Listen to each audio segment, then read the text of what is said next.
She was sitting on the porch, her face hidden in the shadows, even though it was broad daylight. I had never seen anyone sit so still. I was in the village for the first time in years, visiting my aunt, and that woman was always there. Same spot, same hunched posture. People passed her like she was part of the furniture. Nobody greeted her, nobody stopped to talk. When I asked my cousin about her, he just shrugged.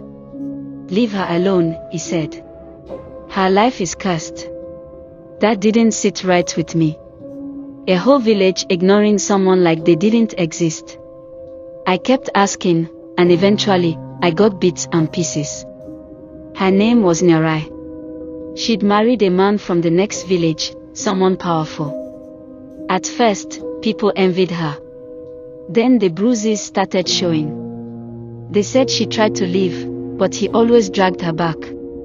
Nobody helped because her husband was feared.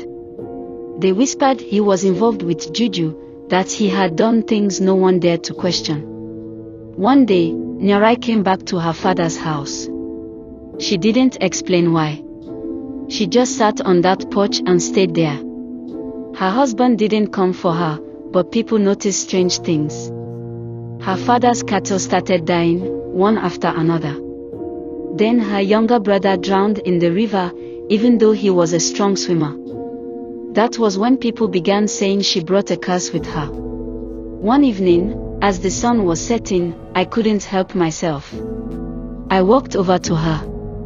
Up close, her skin looked grey, like she'd been dusted with ash.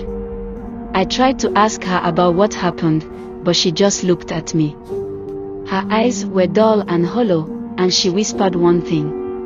"They are not his spells. They are mine." I didn't know what to say, so I left. That night, I woke up to screams from my aunt's house. When I ran outside, I saw Nyarai's father, shouting at the sky, pointing to his fields. His entire crop had withered, overnight. After that, no one spoke to her again. The next morning, her spot on the porch was empty. My cousin said she'd disappeared. Some people believed she'd gone back to her husband. Others said she walked into the forest and never came out. A week later, I left the village. I told myself it was just a story, just bad luck piling up. But every now and then, I dream about her. She's always sitting on that porch, staring at me.